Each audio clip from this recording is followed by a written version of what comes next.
Hello everyone, welcome to my YouTube channel. आप लोग के चैनल पर बहुत बहुत स्वागत है। जैसे कि आप लोग जानते होंगे कि हम लोग बेसिक मैथ सीरीज कर रहे हैं, जिसमें आज हम लोग पढ़ने वाले हैं लॉ ऑफ एक्सपोनेंट। इसका मतलब होता है घातांक का नियम। ठीक है, चलिए इसके पहले हम लोग बेसिक बात सीखते हैं। ठीक है, चलिए आज इसके इस सेशन को हम लोग स्टार्ट करते हैं। ठीक है, सबसे पहले जानेंगे, अगर कहीं भी लिखे ए की पावर m, तो सबसे पहले जानेंगे इसको कहते क्या है।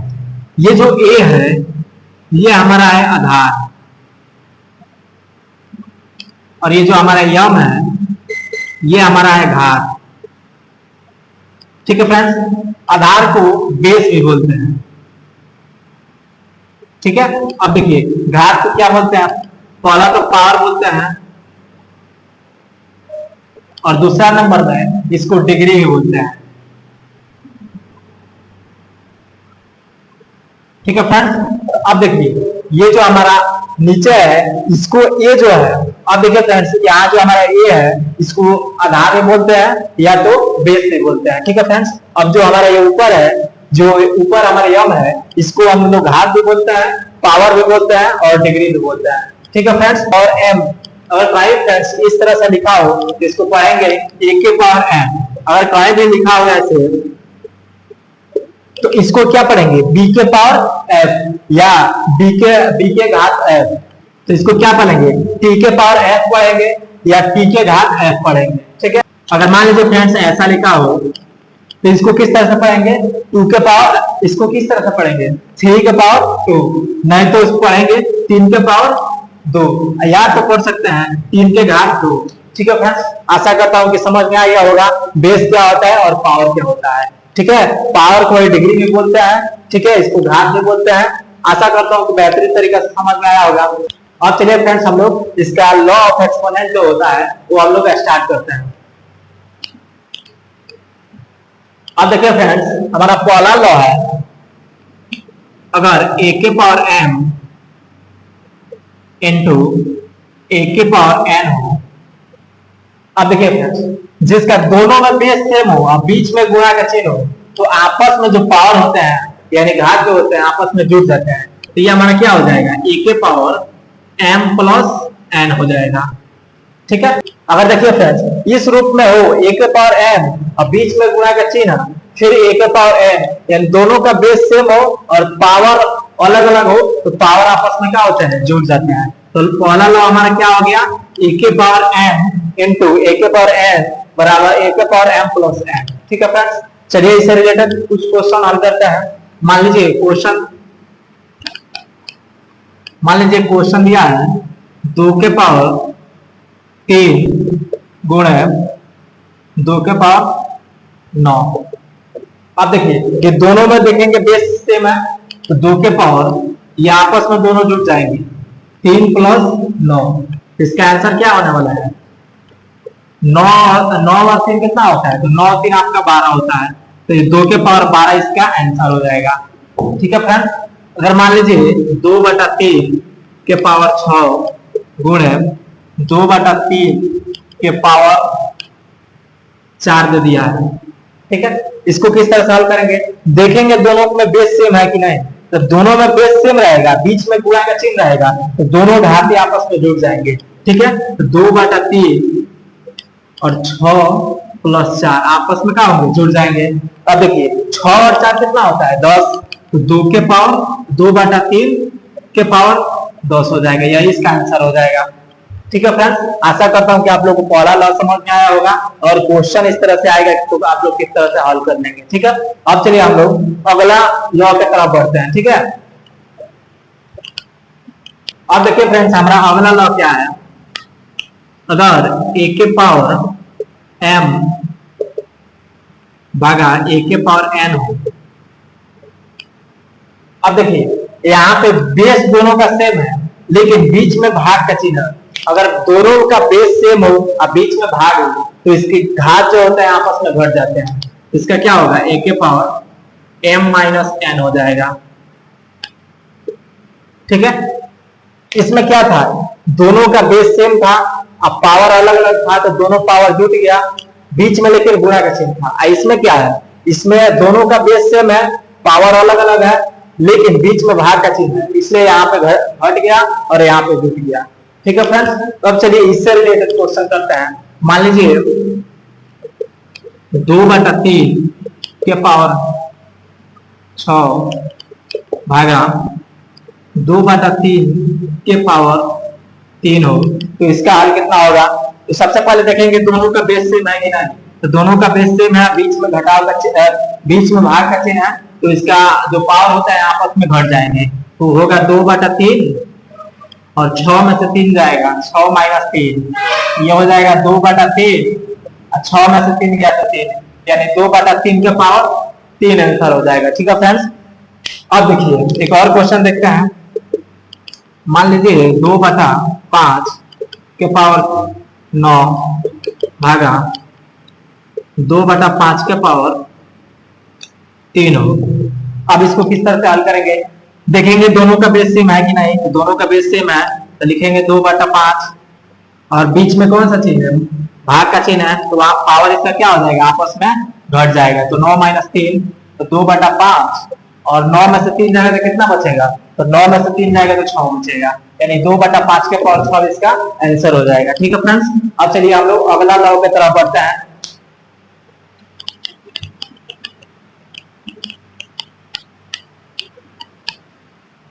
अब देखिए फ्रेंड्स, हमारा अगला लॉ क्या है?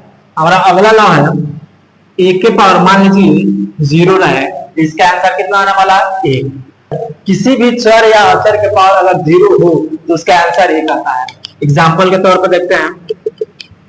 मान लीजिए 999 का पावर 0 हो, इसका भी आंसर 1 आने वाला है। मान लीजिए 8/90 हो, इसका पावर अगर 0 हो तो इसका भी आंसर 1 आने वाला है। अगर मान लीजिए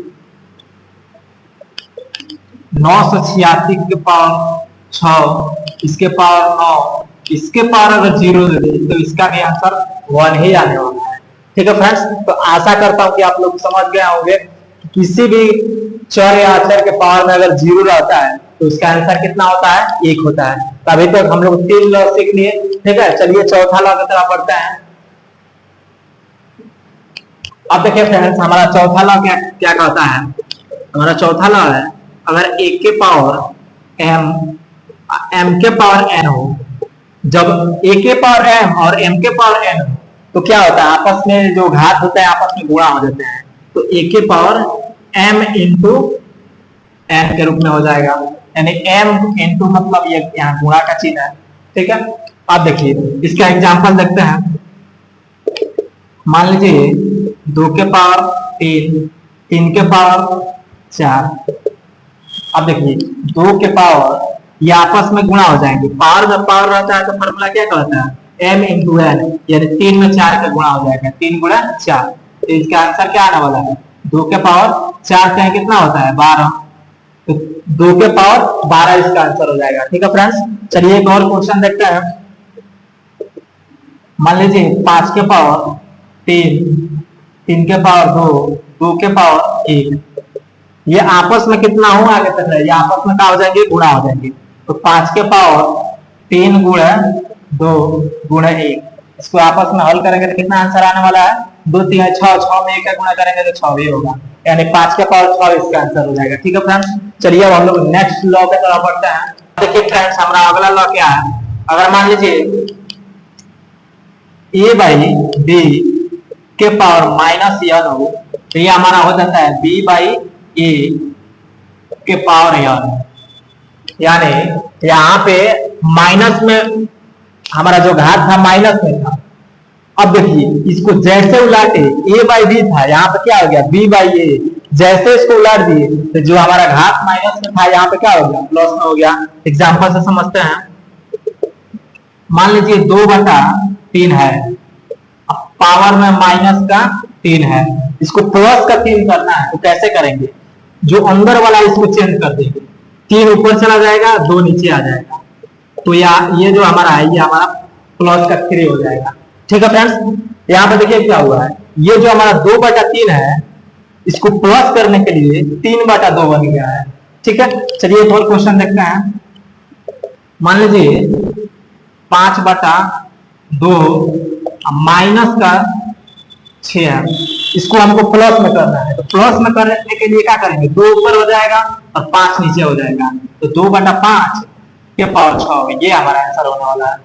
ठीक है फ्रेंड्स, तो हमारा पांचवा लॉ क्या है, एक a बाई बी के पावर -n हो, इसको प्लस बनाना हो तो अंदर वाला क्या करता है, अंश का हर कर देते हैं और हर का अंश कर देते हैं। ठीक है फ्रेंड्स, आशा करता हूं कि आप लोगों को 5 लॉ बेहतरीन तरीका से समझ में आ गया होगा।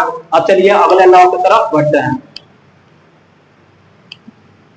देखिए फ्रेंड्स, हमारा अगला लॉ क्या कहता है, अगर a के पावर -n हो तो इसको प्लस में कैसे करेंगे, ये हमारा हो जाएगा 1/a के पावर n, यानी नीचे कुछ नहीं रहता है तो क्या रहता है, 1 रहता है। तो हम लोग पहले क्या कर रहे थे, अगर a बाई बी था और -n था, इसको प्लस में करने के लिए क्या करते थे, b बाई a करते थे, तो हमारा जो ये घात था ये हमारा प्लस में हो जाता था। अब देखिए फ्रेंड, इसी तरह से इसके नीचे कुछ नहीं है तो क्या है, 1 है, तो ये जो हमारा ऊपर चला गया है और ये जो है नीचे आ गया है, यहाँ प्लस माइनस में n था, यहाँ प्लस में n हो गया। ठीक है फ्रेंड्स, चलिए कुछ एग्जांपल देखते हैं इसका भी।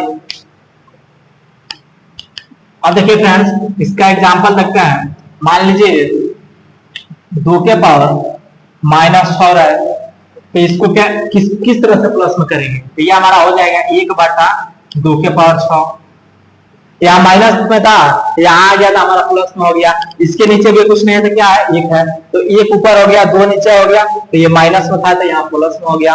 एक और क्वेश्चन देखते हैं। मान लीजिए 8 के पावर -2 है, ठीक है, इसको प्लस में करना है, तो हमारा क्या हो जाए, इसके नीचे कुछ नहीं तो 1 है, तो 1/8 के पावर, ये प्लस माइनस में जो पावर 2 है तो ये प्लस का 2 हो जाएगा। ठीक है फ्रेंड्स, तो इसी तरह से सॉल्व करना रहता है। अब देखिए फ्रेंड्स, हमारा अगला लॉ क्या कहता है, a बाई बी भागा c बाई डी हो। अब देखिए यहाँ पे क्या होता है, यहाँ पर भाग का चिन्ह है, इसको हम लोग गुणा का चिन्ह में चेंज करेंगे, तो a बाई बी, तो a बाई बी। अब देखिए यहाँ पे गुणा का चिन्ह आएगा, तो अब क्या हो जाएगा, d बाई सी हो जाएगा, d बाई सी। ठीक है, चलिए एग्जाम्पल के माध्यम से समझते हैं। मान लीजिए 2/5 भागा 16/3, ठीक है, इसको हल करना होगा। 2/5, तो 2/5 लिखेंगे। अब भाग के जगह पे गुणा का चिन्ह करेंगे, गुणा, और 3 ऊपर चला जाएगा, 16 नीचे आ जाएगा, तो 3 कितना हो जाएगा, 16। इसी तरह से ये हल होगा। ठीक है फ्रेंड्स, अब देखिए एक और क्वेश्चन देखते हैं। मान लीजिए 3/2 भागा 8/15, चलिए इसको देखते हैं। 3/2 है तो 3/2 लिखेंगे, यहाँ भाग के जगह पर क्या लिखेंगे, गुणा। अब देखिए ये 15 ऊपर चला जाएगा, 8 नीचे आ जाएगा, तो 15 कितना हो जाएगा। आशा करता हूँ कि आप लोग को चेंज करना समझ में आ गया होगा। अब चलिए हम लोग समझते हैं अगला लॉ हमारा क्या कहता है। अब देखिए फ्रेंड्स, हमारा 8वां नंबर लॉ क्या कहता है, अगर a बाई बी और इसके बटा में c बाई डी हो, तो इसको किस तरह से हल करेंगे। अब देखिए ये क्या हमारा होता है, तो a बाई बी, अब देखिए जो d है ये ऊपर चला जाएगा, c नीचे आ जाएगा, बीच में गुणा का चिन्ह, d ऊपर तो d बाई c। ठीक है फ्रेंड्स, चलिए एग्जांपल के माध्यम से समझते हैं। मान लीजिए यहाँ पे 2/3, दोनों का बटा 4/5 दिया हो। अब इसको चेंज करेंगे, देखिए कैसे, 2/3 है तो 2/3 लिखेंगे, ये 5 ऊपर चला जाएगा, 4 नीचे आ जाएगा, बीच में गुणा का चिन्ह आ जाएगा। ठीक है, अब देखिए 5 ऊपर चला जाएगा और 4 हमारा नीचे आ जाएगा। इसी तरह से चेंज होता है। ठीक है, चलिए एक और क्वेश्चन देखते हैं। मान लीजिए 8/3, दोनों का बटा 2/4। अब देखिए इसको किस तरह से करेंगे, 8/3 है तो 8/3 लिखेंगे, बीच में गुणा का चिन्ह, 4 ऊपर चला जाएगा, 2 नीचे आ जाएगा, 4 कितना हो जाएगा, 2। इस तरह से चेंज होगा। ठीक है फ्रेंड्स, अब चलिए हमारा अगला लॉ क्या कहता है समझते हैं।